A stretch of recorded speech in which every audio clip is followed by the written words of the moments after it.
Bom dia, nono ano. Dando continuidade à nossa aula sobre a Rússia, hoje nós vamos estudar os aspectos naturais, portanto, nós vamos ver as características de relevo, vegetação e hidrografia da Rússia.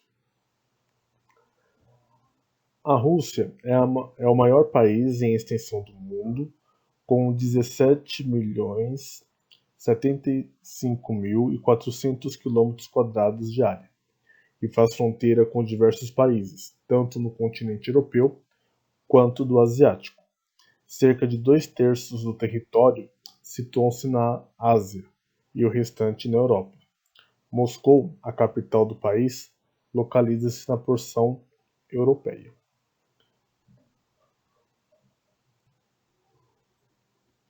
A geografia russa caracteriza-se pelo relevo composto por planícies e planaltos, pelos diversos mares que circundam o litoral e pelos vários rios que recortam o território, pela predominância do clima frio e polar e pela vegetação constituída basicamente de tundra e taiga. Bom, pessoal, o território russo, ele é extenso, como acabei de falar para vocês, porém essa extensão ela é vista pelas distâncias do ponto mais a leste e do ponto mais a oeste. Então, não há uma diferença muito grande em relação à latitude. Portanto, a diversidade na vegetação e do bioma em si, ele não vai ser tão grande assim. O que não ocorre no Brasil. O Brasil tem uma diferença muito grande entre os eixos norte e sul, e, portanto, essa diferença de latitude, norte e sul, contribui para a formação de diversas formações vegetais. Então, na Rússia, isso não ocorre, porque eu estou falando de uma visão de um território com linear do ponto leste e do ponto mais a oeste.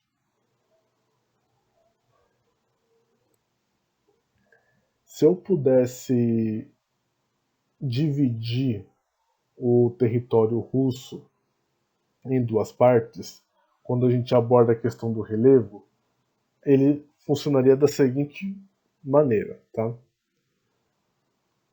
Dos montes Urais a leste, portanto, indo em direção à China e Japão, né, pelo território, eu vou ter a maior extensão de planícies do planeta, ok? Então, eu estou falando de um terreno plano, sem muitas elevações, por se tratar de uma planície.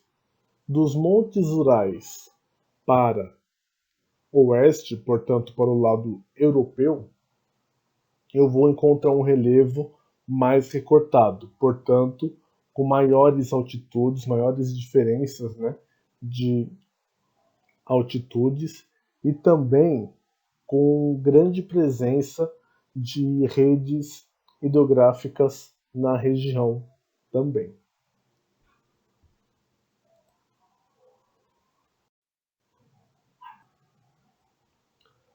A maior parte da população russa habita a porção ocidental do país, em razão das altitudes geralmente baixas, mesmo nos planaltos, e da grande possibilidade de recursos hídricos. O rio Volga destaca-se como o mais importante da região. Seu grande volume de águas abastece a população e gera energia hidrelétrica. É um rio navegável, muito utilizado no transporte de cargas e de pessoas. Então, pessoal, essas características dos rios, né, de grandes volumes de águas, que são rios navegáveis, nós vamos encontrar na Rússia com muita frequência. Então, a Rússia ela consegue utilizar boa parte dessa rede hidrográfica como meio de escoar a sua produção por dentro mesmo do seu território e até mesmo na questão de exportações. Então, no próprio livro de vocês, eu tenho imagens aí de alguns rios, da utilização desses rios como hidrovias, portanto, como meios de transportes de pessoas e de mercadorias. Na nossa próxima tela, o clima da Rússia é o frio e o polar, o temperado e, por último, o semiárido. A porção do país situada acima e em torno do Círculo Polar Ártico constitui uma extensa faixa de terras que ficam congeladas durante boa parte do ano. Então, pessoal, como eu já falei com vocês, por conta da diferença do território russo não ser de latitude, mas sim de longitude, de lateralidade, eu não vou ter grandes mudanças tanto na questão do clima como na questão da vegetação. Então, vai ser um território com uma certa homogeneidade. Então, quando eu digo isso para vocês, eu quero deixar claro que ele vai transmitir uma sensação de uma paisagem única por conta da configuração do território russo. Essas características que eu estou pedindo para vocês observarem sobre o território da Rússia, desculpa, vocês podem estar observando aí na página 278, para ficar mais claro para vocês.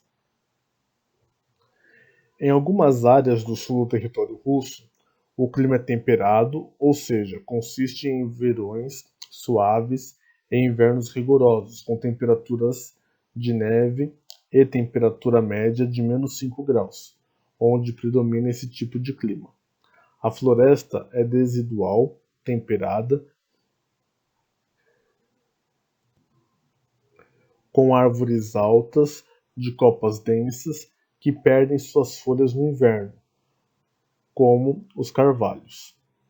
Em determinados trechos da Rússia, por exemplo, a leste do território, observa-se a presença de deserto gelado, polar e montanhoso, que são áreas de rochas descobertas, e de gelo com pequenas manchas de solos rochosos.